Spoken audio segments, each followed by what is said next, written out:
I am saying there is no God.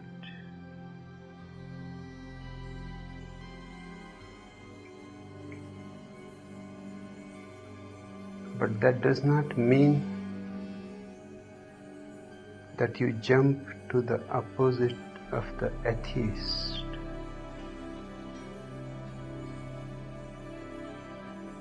The atheist says there is no God also. But when I say there is no God, and the atheist like Charvaka, Karl Marx, Lenin, Epicurus,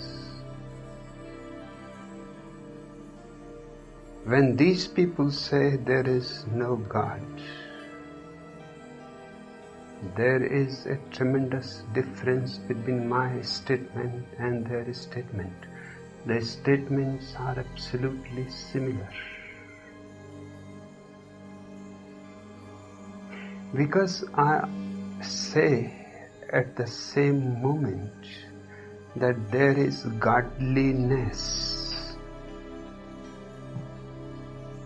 Charvaka will not agree on that point. Epicurus, Marx, other atheists will not agree on that point. To them, denying God means denying consciousness.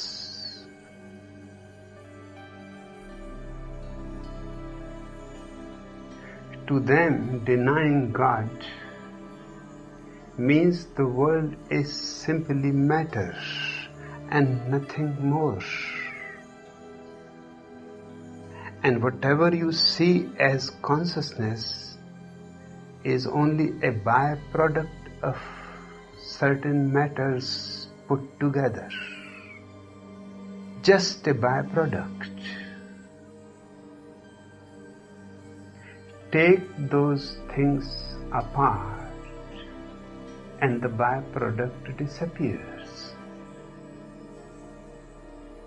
It is just like a bullock cart.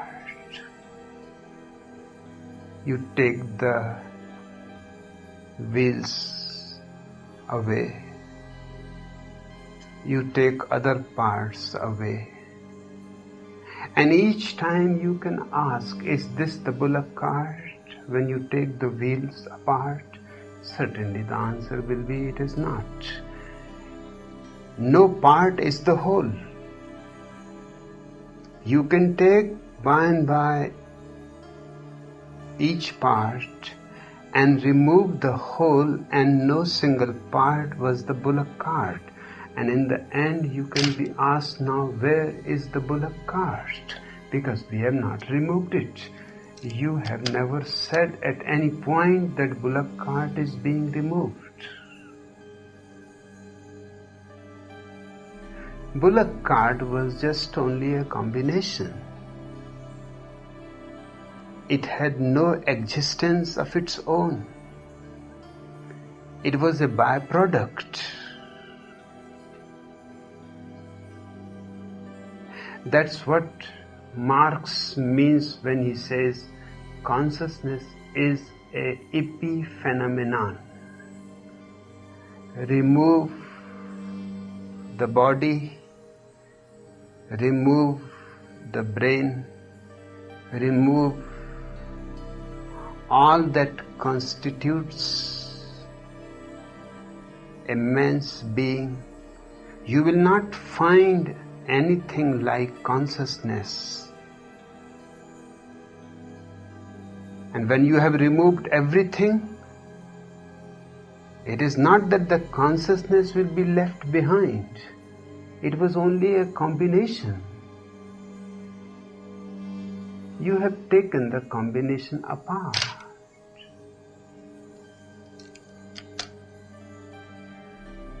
So when I say there is no God, I am not agreeing with Marx or Epicurus.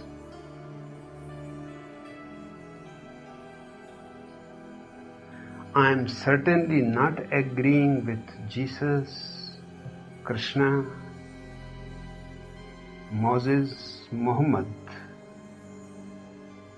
when they say there is God, because they use God as a person.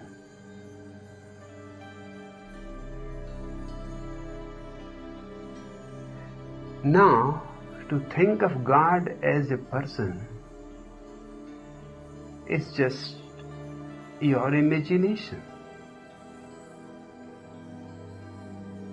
The God of the Chinese has a Chinese face, and the God of the Negroes has a Negro face.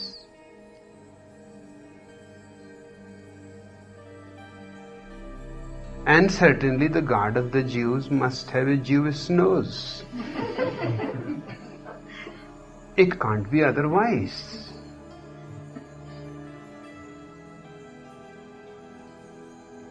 And if horses think about God, their God will be a horse.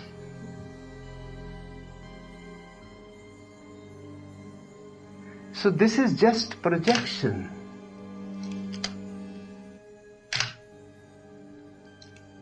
Giving personality to God is your projection. When I say there is no God, I am denying personality to God.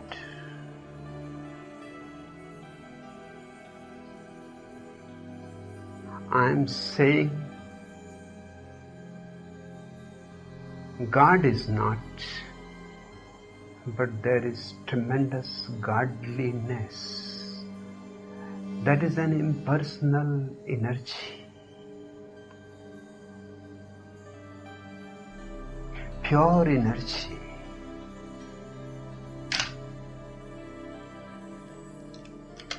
To impose any form on it is ugly.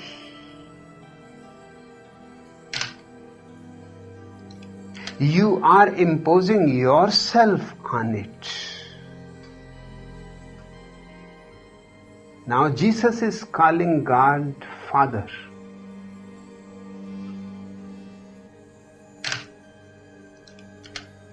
Jesus must have a certain idea of what Father means. He is imposing on God the same idea.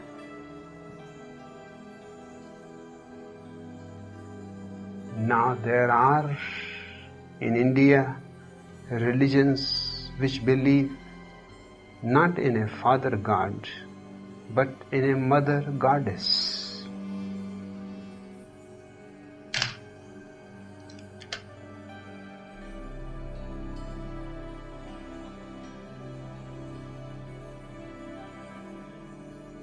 The statue of their god is of a woman.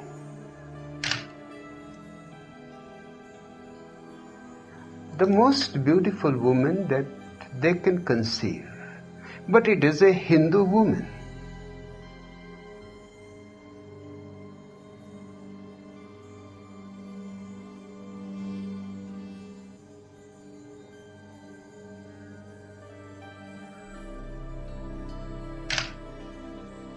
Centuries have been going on, passing. Religions have been born, died, disappeared. Their gods have disappeared naturally.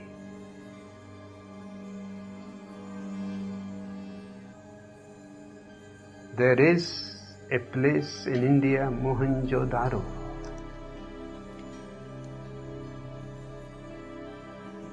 It has been found to be the ancient most city in the world. There are 7 layers in Mohenjo-daro. Mohenjo-daro.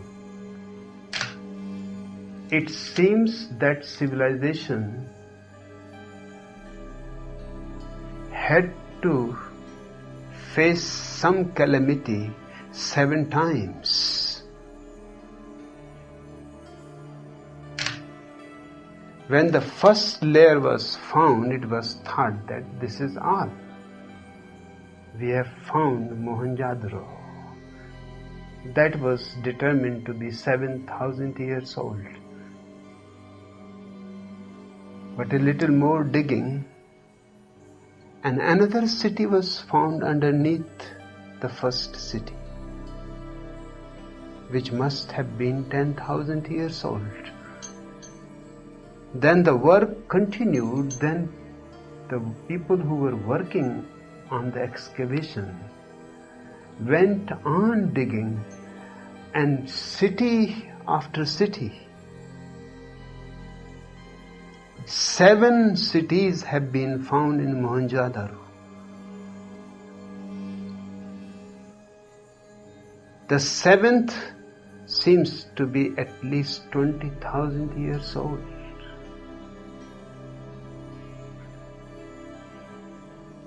They have temples, they have statues of God.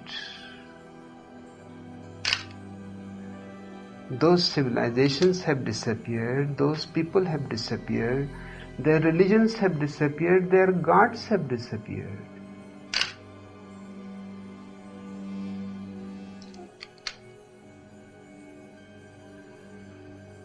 The Christian God will disappear the moment Christianity disappears.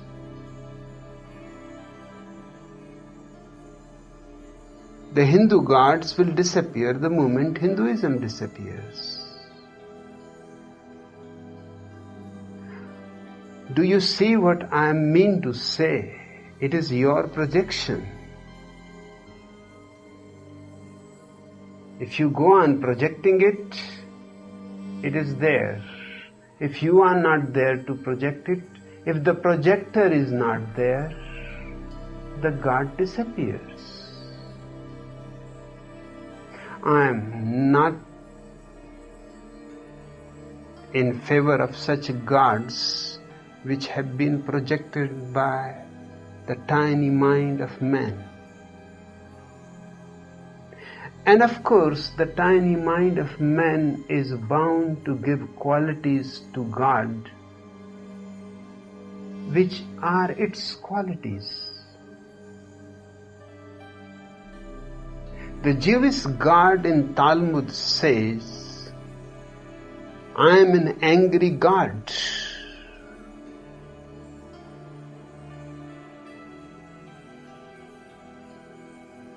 I am not nice. I am not your uncle. No, this is perfectly meaningful in a Jewish context. But to a Hindu, God saying that I am an angry God,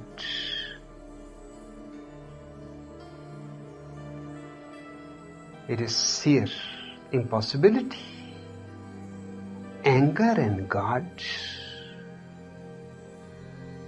they cannot meet. The Jewish God is perfectly angry. It is very Jewish, very human. And if you don't worship Him, if you go against Him, He will destroy you. He destroyed 2 cities.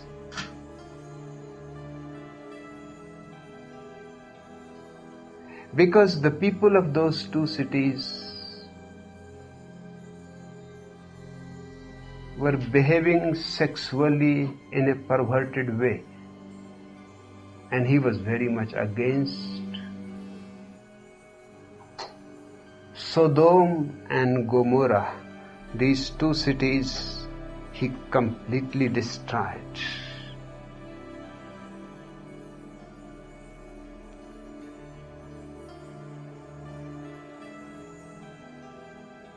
This will not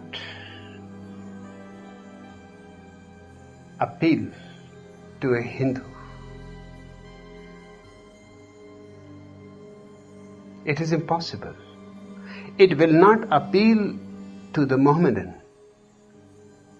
because the Mohammedan prays every day, God, the compassionate one. Compassion is the very innermost quality projected by him towards God. Now God can only be compassion, nothing else. The Mohammedans praise that just accepting your sin is enough, because God is compassionate. You will be forgiven.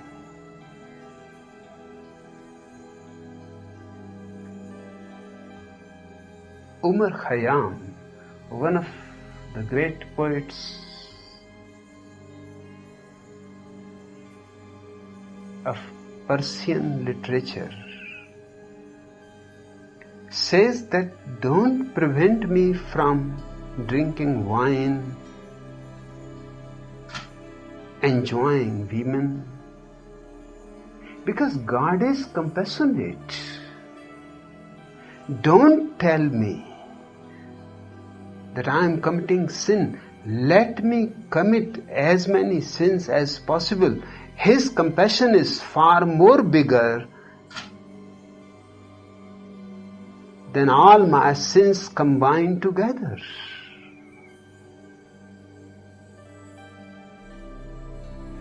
To stop certain activity in fear that you will be punished by God is to disbelieve in His compassion. Now this is a different attitude, but these are all human attitudes. So when I say there is no God, I am saying there is no person as God. All personality is human projection. I want you to take away the personality and let God be free. Free from the bondage of personality that you have imposed upon Him. I am not an atheist.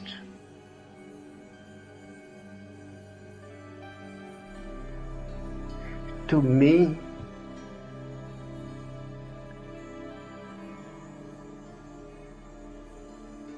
the whole universe is full of the energy of God and nothing else.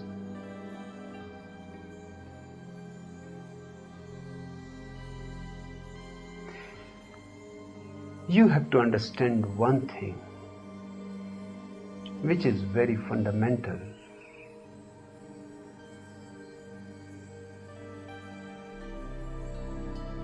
The world consists of verbs, not of nouns. Nouns are human invention, necessary, but after all, human invention. But existence consists of verbs, only of verbs, not nouns and pronouns. Look at this.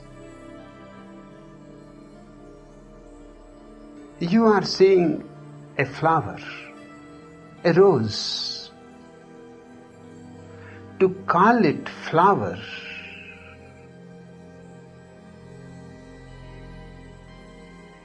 is not right, because it has not stopped flowering. It is still flowering. It is a verb. It is a flow.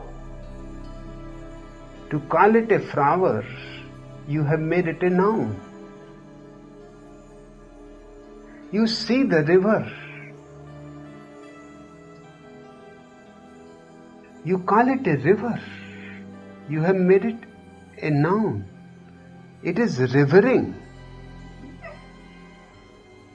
Will be more accurate to the existential to say that it is rivering, flowing. And everything is changing, flowing. The child is becoming young, the young man is becoming old. Life is turning into death, death is turning into life. Everything is in continuity, continuous change. It is a continuum. There comes never a stop, a full stop. It comes only in language. In existence, there is no full stop. Do you remember when you stopped being a child?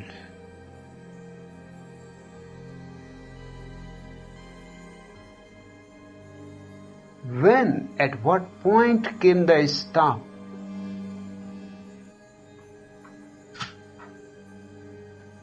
And you became a young man. There is no place, no demarcation, no full stop. The child is still flowing in you. If you just close your eyes and look within, you will find everything that has been is still there flowing. You have been absorbing more and more, but all that has been is still there. The river is becoming big. New rivulets are joining it, but the original is still there. If you have seen the Ganges in India, one of the most beautiful rivers,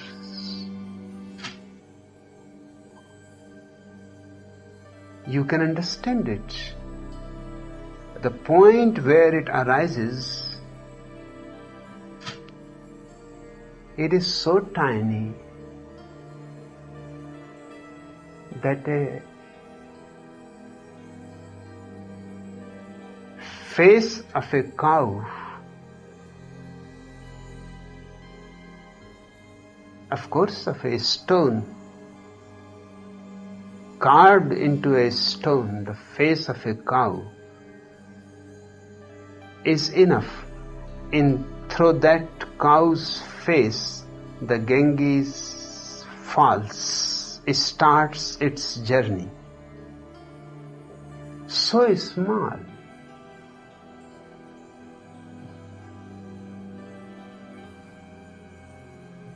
And when you see it near the ocean, when it is reaching to meet the ocean, it looks almost like the ocean itself. So vast.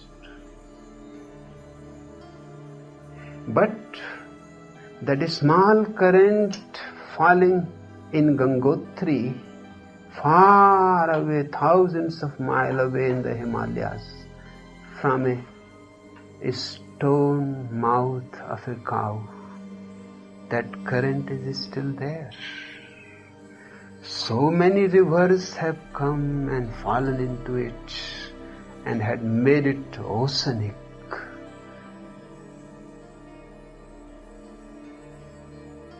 It is still alive. Even while it is falling in the ocean, it will remain alive. It will go on moving. Perhaps it will become a cloud. Perhaps it will rain again. It will go on and on. Existence goes on and on and on. It never stops. There is no rest period. There is no place where you can demark that something has come to its end. Nothing comes to its end. You cannot find the beginning. You cannot find the end. It is an ever-flowing process. When you say God, you are using a pronoun, noun, something static, dead.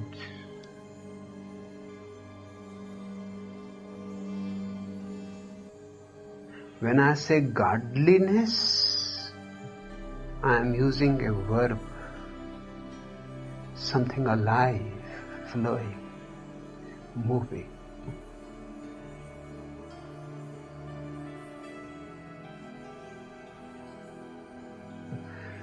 So these points have to be clear to you. I am not a theist like Jesus or Muhammad or Krishna, because I cannot agree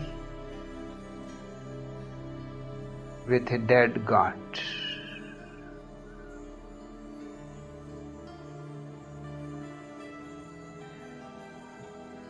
I am reminded of one of my professors.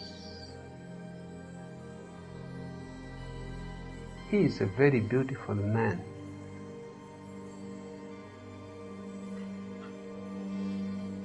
Professor S.S. Rai.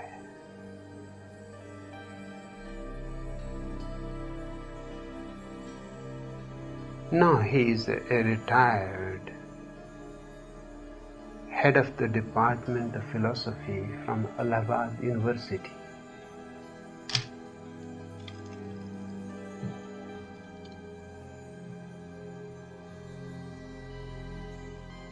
The first day I joined his class, he was explaining the concept of the Absolute. He was an authority on Bradley and Shankara. Both believe in the Absolute. That is their name for God.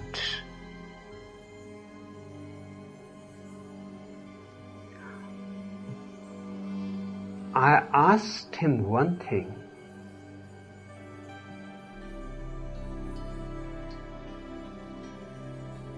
Which made me very intimate to him.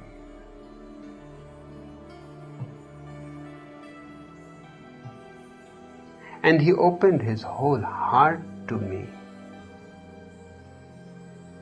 in every possible way. Just I asked, is your Absolute perfect? Has it come to a full stop? Or is it still growing? If it is still growing, then it is not absolute. It is imperfect. Only then it can grow. Something more is possible.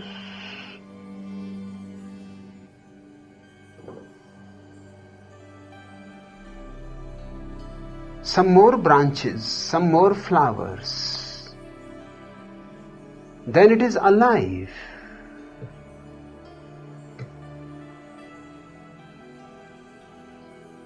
If it is complete, entirely complete,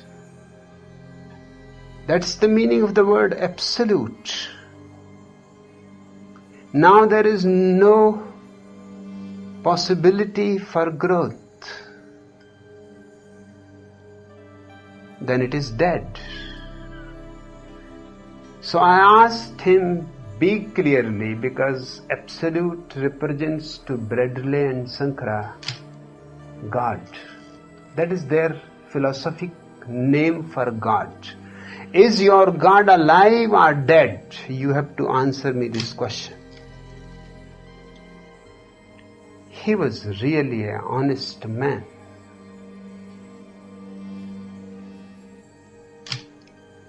He said, please give me time to think.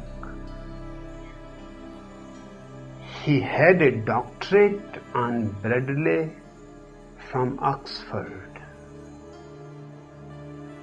another doctorate on Sankara from Banaras.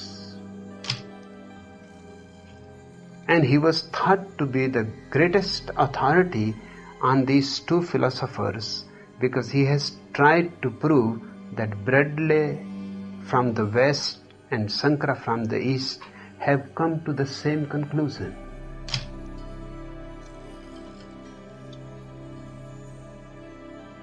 He said, please give me time to think. I said, your whole life you have been writing about Bradley and Sankara and Absolute. I have read your books. I have read your unpublished thesis. And you have been teaching here your whole life. Has nobody ever asked you such a simple question? He said, nobody ever asked me. Not only that, even I never thought about it. That certainly if something is perfect, then it has to be dead. Anything alive has to be imperfect. This idea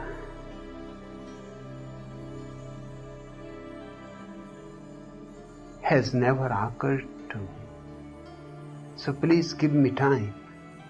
I said, you can take as much time as you want. I will come every day and ask the same question.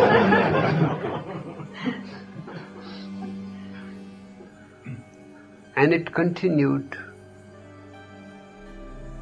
for 5-6 days. Every day I will enter in the class and he will come shaky and I will stand up and say, my question.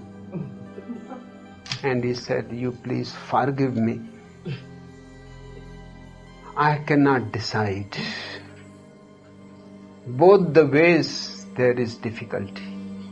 I cannot say God is imperfect. I cannot say God is dead.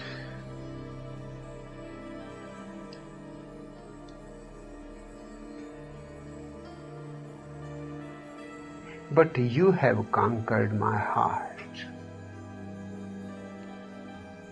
He removed my things from the hostel to his house.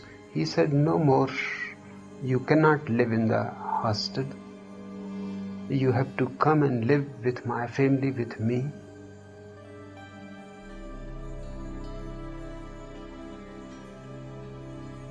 I have much to learn from you because such a simple question has not occurred to me.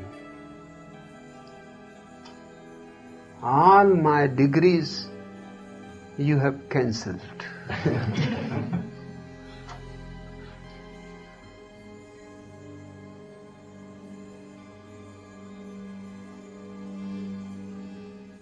I lived with him for almost 6 months before he moved to another university. He wanted me to move with him to another university, but my vice chancellor was reluctant.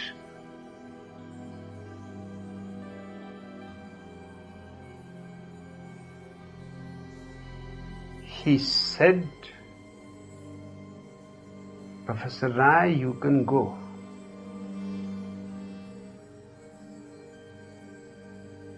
Professors will come and go. But we may not find such a student again. So I am not going to give him his certificates.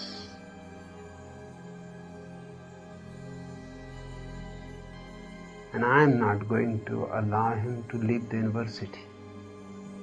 And I will write to your university where you are going that my students should not be taken in there either.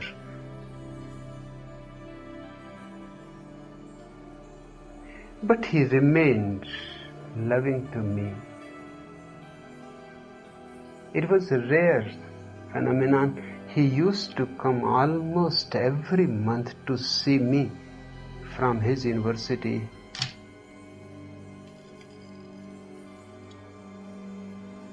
Almost 200 miles away from my university. But he will come at least once every month just to see me, just to sit with me.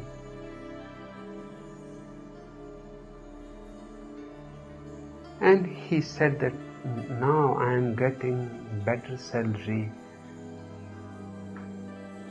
and everything is more comfortable there. But I miss you. The class seems to be dead. Nobody asks questions like you which cannot be answered. And I had told him that this is an agreement between me and you, that I call only a question which cannot be answered. If it can be answered, what kind of a question it is?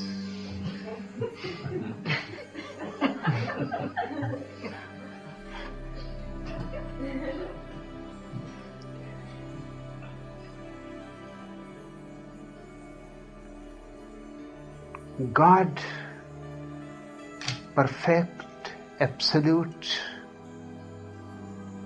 omnipotent, omniscient, omnipresent, these are the words used for God by all the religions, is dead, cannot be alive, cannot breathe. No, I reject such a God. Because with such a dead God, this whole universe will be dead.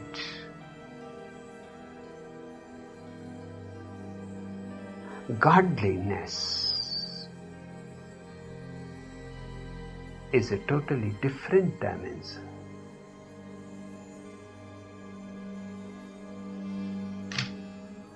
Than the greenness in the tree, than the flowering of the rose, than the bird on the flight. All are part of it. Then God is not separate from universe. Then He is the very soul of the universe.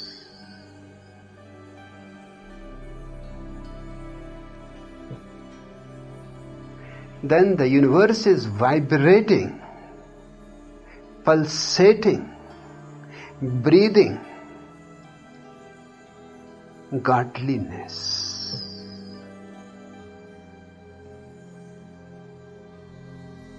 So I am not an atheist, but I am not a theist either. And there is a third term also, which is agnostic. Socrates Bertrand Russell, peoples like these are agnostic. Agnostic means who says, I don't know whether God is or God is not.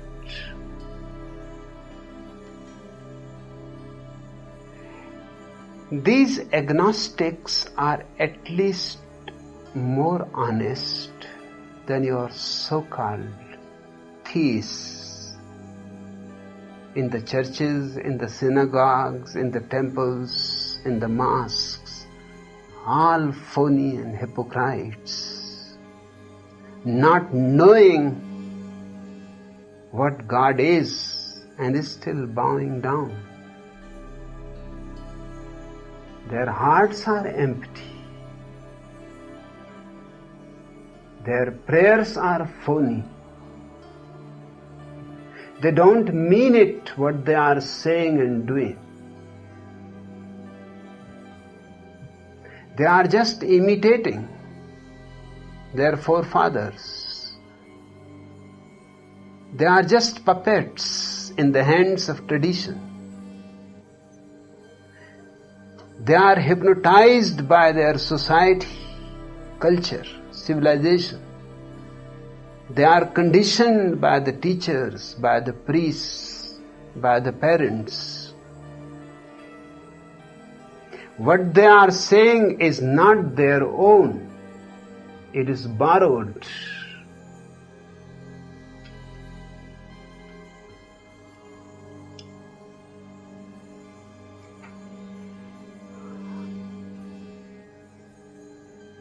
I am reminded of one of my friends.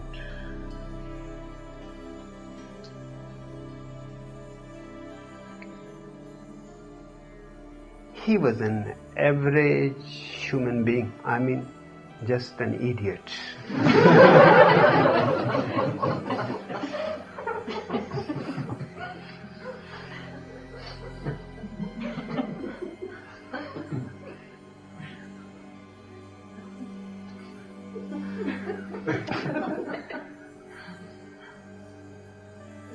All the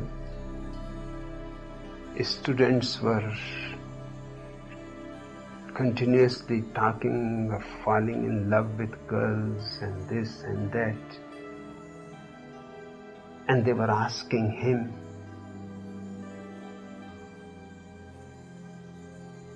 and he was very much cowardly, nervous. You cannot conceive the condition of India. Even in the university, the girls and the boys are sitting separate. They cannot talk openly. They cannot meet openly.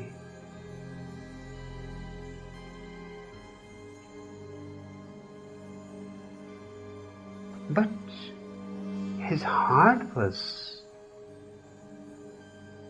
beating. He was coming of age.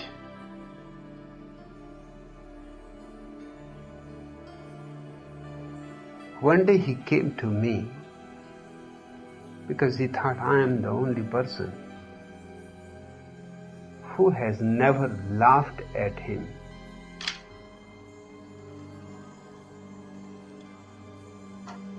Who has never joked about his nervousness that seeing a girl he starts trembling. Actually trembling. You could see his pajama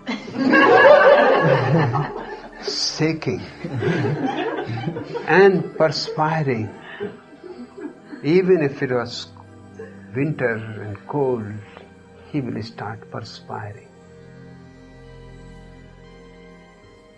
He came to me, closed the door, and said that only you can help me. What can I do? I would like to love a girl. But I cannot even say a single word to a girl. Suddenly,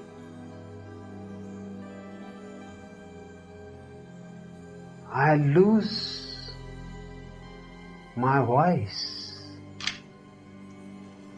and I start trembling and perspiring. So I had to train him.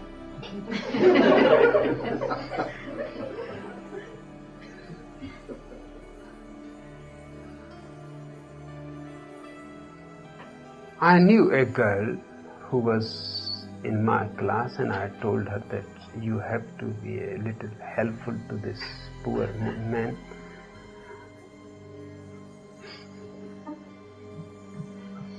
So just be a little kind and compassionate.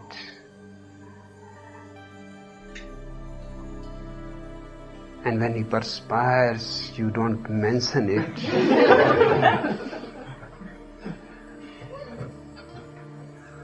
Rather, you should say that people say that you start perspiring seeing girls, but you are not perspiring.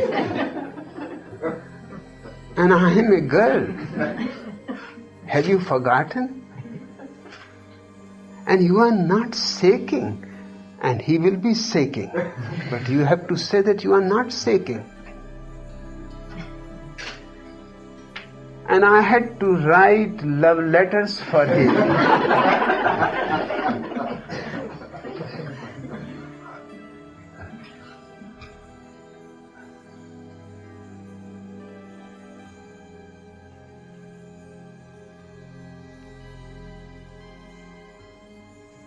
And he will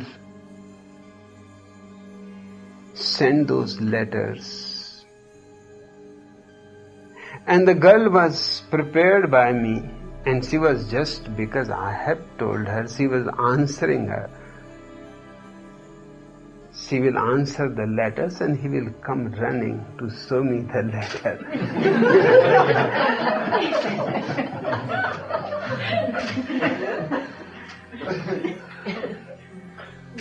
And he was so happy just with the letters. And again, I said, now you start on your own. How long I am to be writing letters for you? And do you know the other letter also I have written?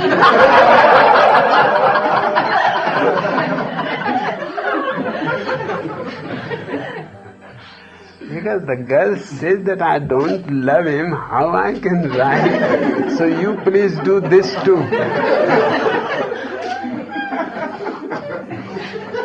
And she shows your letter to me and you show her letter to me.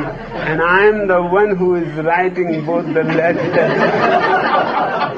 And this phony business, this love affair.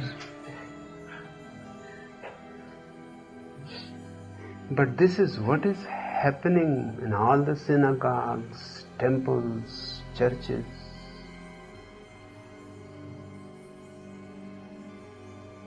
Your prayers are written by somebody else, perhaps thousands of years before.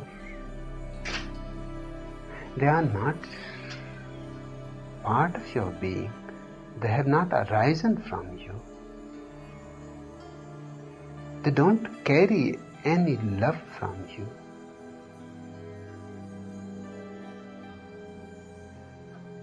They don't have your heartbeat.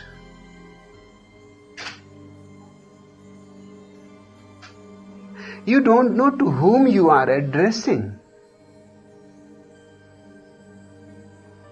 Whether there exists anybody on the other side or not.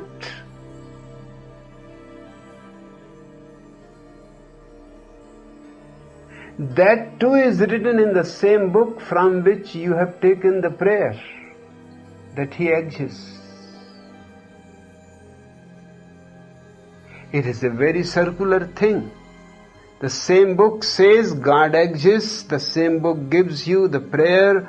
The same book says that if you do this prayer, you will receive this answer. And if you are really hypnotized, and millions, almost all,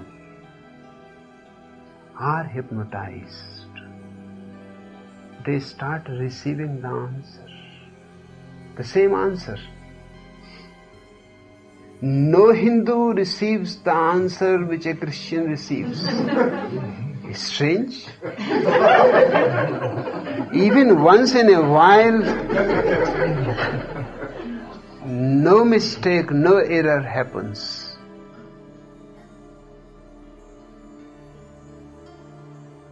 The Christian receives the Christian answer. The question is borrowed, the answer is borrowed.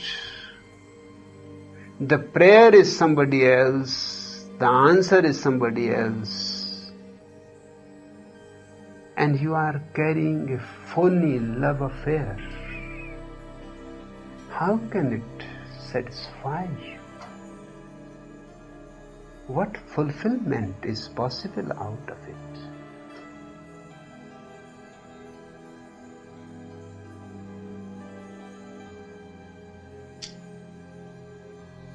The agnostic is at least far more honest than your so-called theists,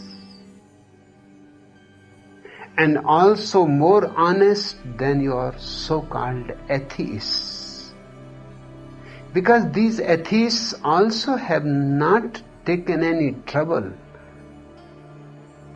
to search and seek and then say that there is no God. They have read it in Epicurus. They have read it in Karl Marx.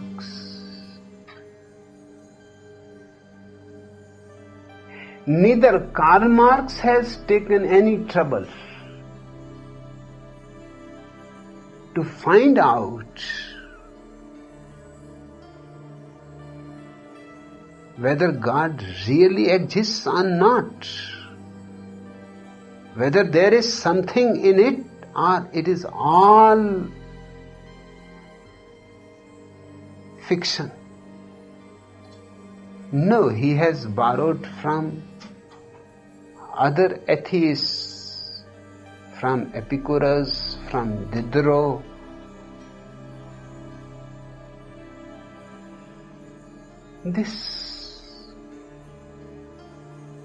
Now the whole communist world, which is almost now half of the world, Soviet Russia, Yugoslavia, Czechoslovakia, half the Germany, the Poland, China, Vietnam, Korea, almost half of the world is now atheist. Do you think these people have searched for God? They were all theists, just as other people are theists. Russia was one of the stronghold of Christians, most orthodox Christians of the world. The Russian church was far more orthodox than Vatican. But what happened to all those Christians? They simply disappeared.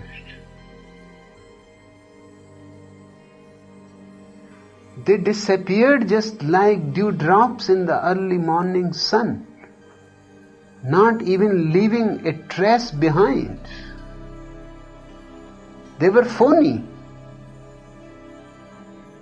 And what now they have accepted is again phony. First it was the church and the Tsar, the government, the powerful people who were imposing, and they were believing. Now it is the Communist Party, the Communist Presidium, which is imposing that there is no God. Each small child is being taught there is no God. One of my friend, Rahul Sanskritayan, went to Russia to teach Sanskrit.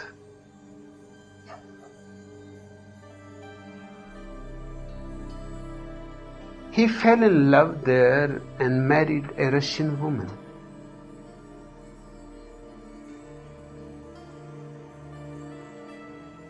But when his term was over,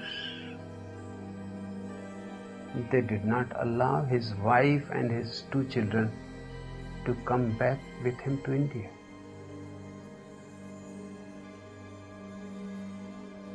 He was very broken when he came back.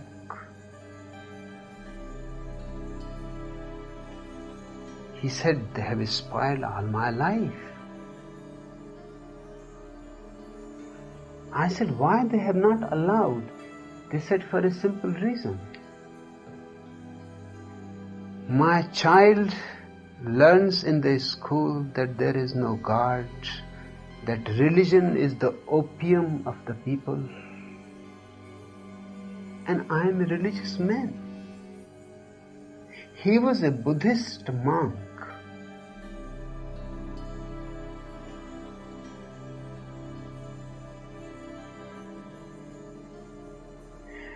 And the wife was atheist, and the wife and the children and the whole society and other professors of the university, they were all trying to turn him into an atheist. And the government refused the wife and child to come with him, because in India they will be spoiled. Their minds will be filled again with the opium that there is God. We cannot allow it. And he said me a very strange thing which was confirmed by other friends later on who came from Russia, that they have many kinds of societies for small children, KG school children. They have a youth communist league which detects on their parents and informs the Communist Party what they are doing, because they are suspicious of these people coming from the outside. They must be atheists, they must be theists, they must be praying. So these small children function as detectives. They inform the Communist Party office that our father is praying, that he is having a Buddha statue hidden behind his bookshelf. And the Communist Party people came and they found out the Buddhist monks only treasure a small statue that his master had presented to him, exactly where the child has informed. Otherwise there was no way for them to know. It was hidden behind the books. The wives are detecting on the husbands. The wives have their own communist league. The husbands are detecting over wives. Everybody is a detective on everybody else. within few years, the whole Russia, China, Korea, all became atheists. Had to become. Theism became a laughing stock.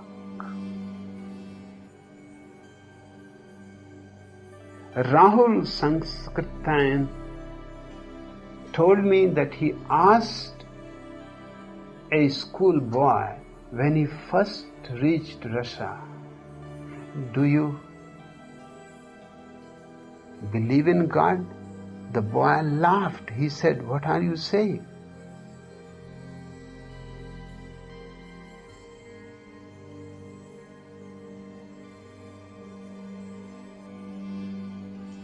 It is a primitive idea. When people were absolutely primitive, even fire was not discovered, and there was so much fear.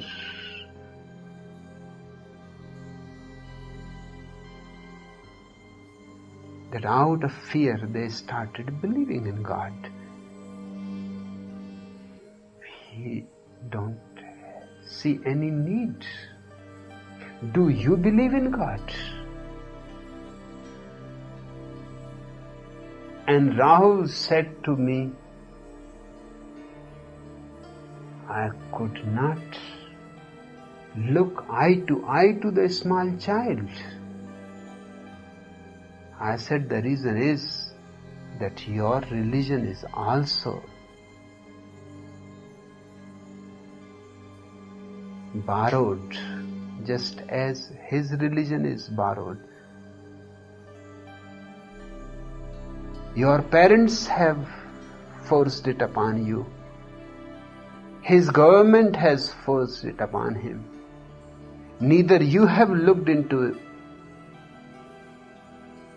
on your own.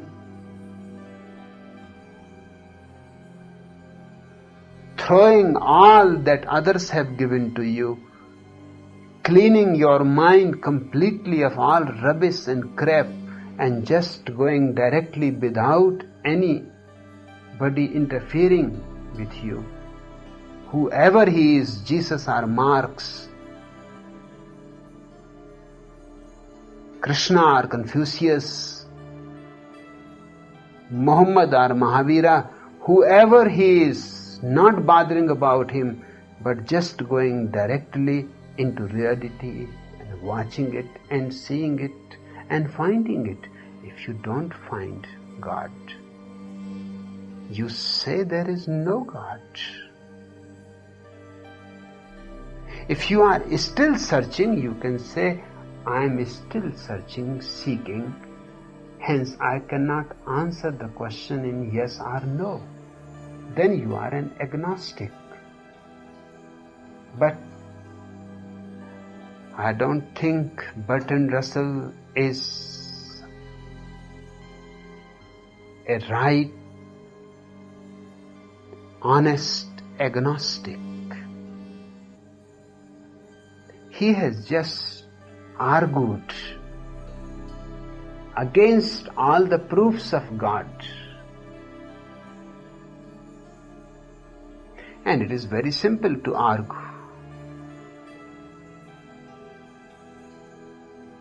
And he has argued against all the arguments against God. That too is very simple. Seeing that both the arguments are invalid, the theist and the atheist both are talking nonsense, he declares himself agnostic, that I will not take any position. But I am not an agnostic.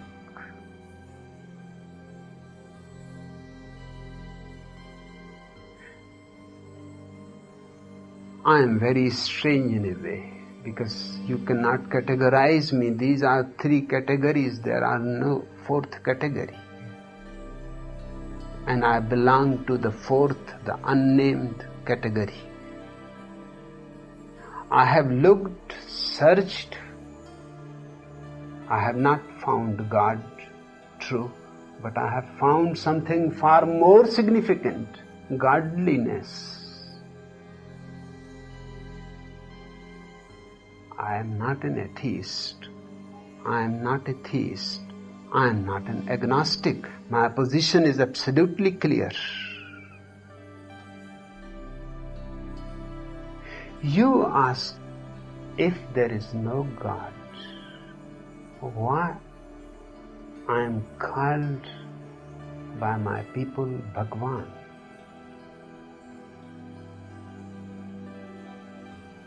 This is a little complex question. You will have to go into the linguistics of the word Bhagwan. It is a very strange word.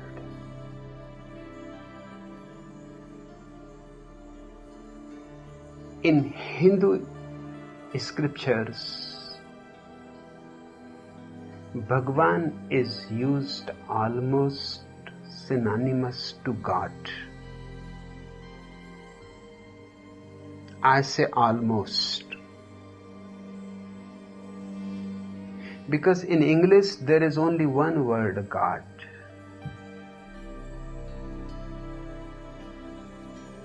In Sanskrit, in Hinduism, there are 3 words. Bhagwan is one. Ishwar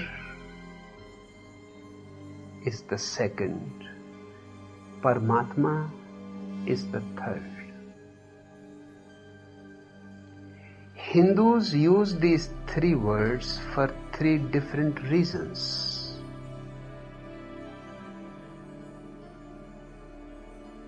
Paramatma means the Supreme Soul. Param means the Supreme. Atma means the Soul. Paramatma means the Supreme Soul. So those who really understand, they use the word Paramatma for God.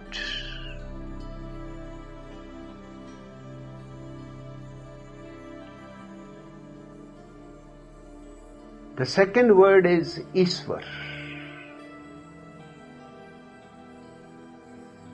It is a beautiful word.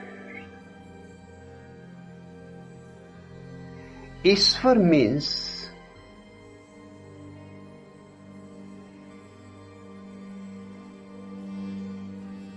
the richest, literally, who has everything, who is everything.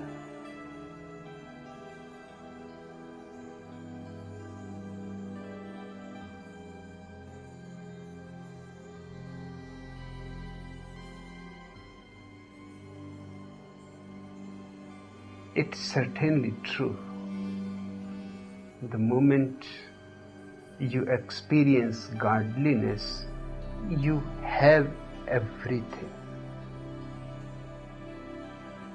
Everything that is worth. You may not have anything at all.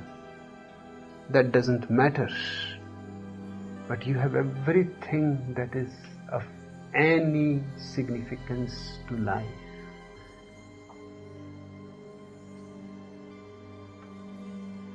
And the third is Bhagwan. Bhagwan is very difficult to understand or to be explained into any other language.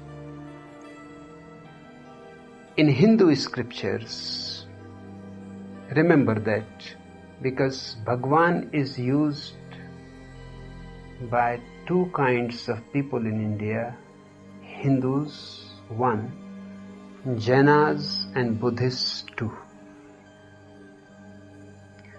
Jainas and Buddhists don't believe in a God.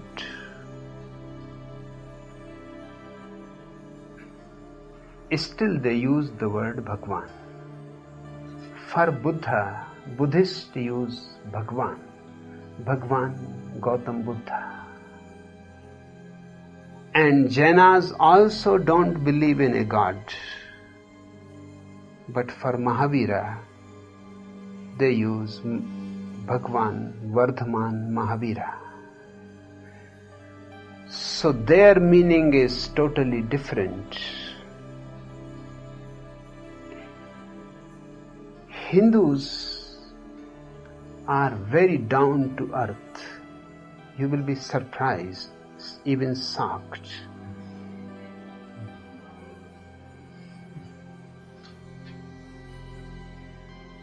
The original root in Hinduism of Bhagwan is Bhag. Bhag means vagina. You could not have thought about it.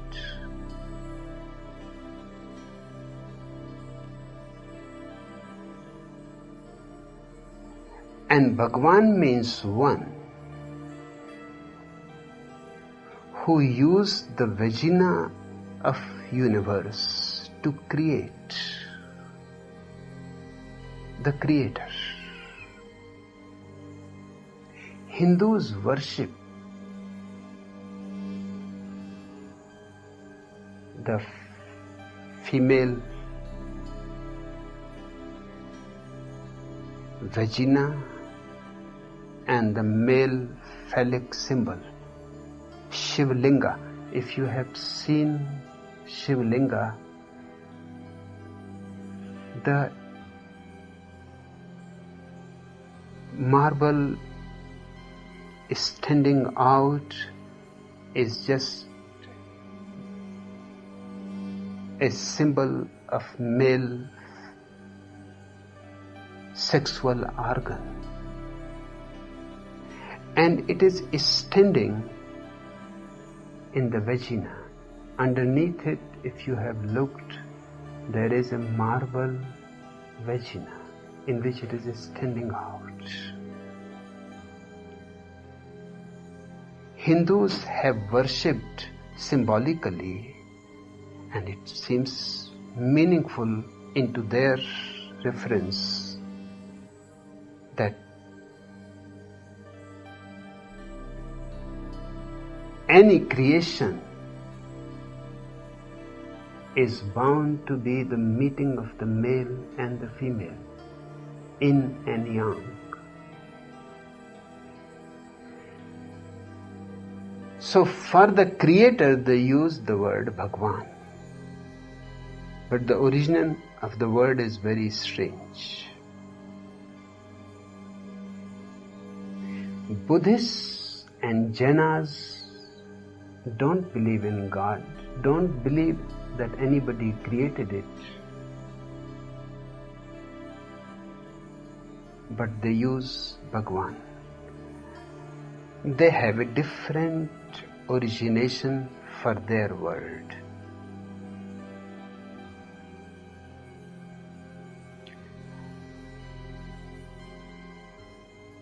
In Jaina and Buddhist reference, Bhag means fortune.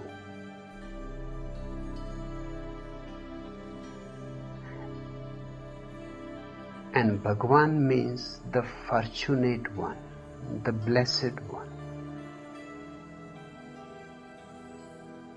one who has attained to his destiny, who has matured. So when I started talking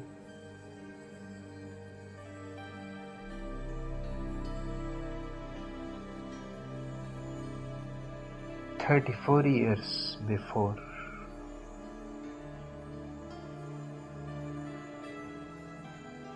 people started using, because in India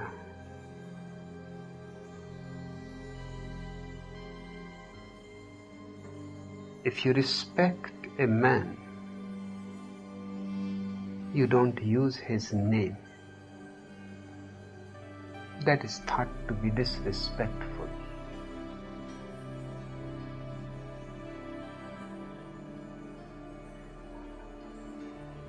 That's why the wife will not use her husband's name. When there is census, it is such a trouble in India.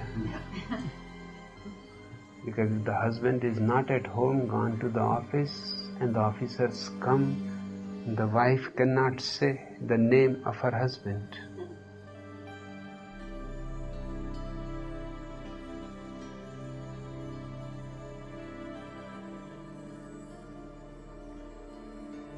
Just out of respect. Neither the husband uses the wife's name. He can use, he is allowed by tradition to use, but he does not use it.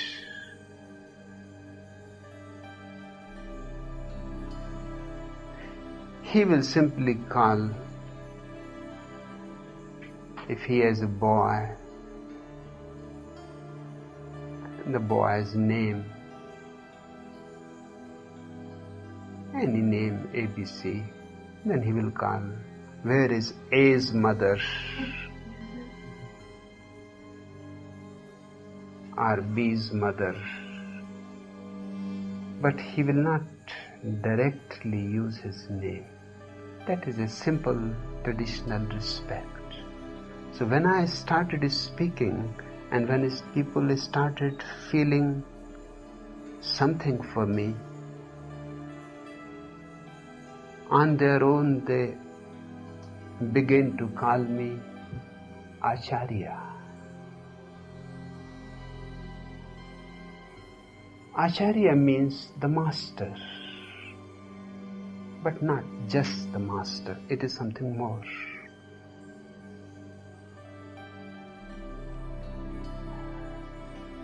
Actually, it means the person who says only that which he lives.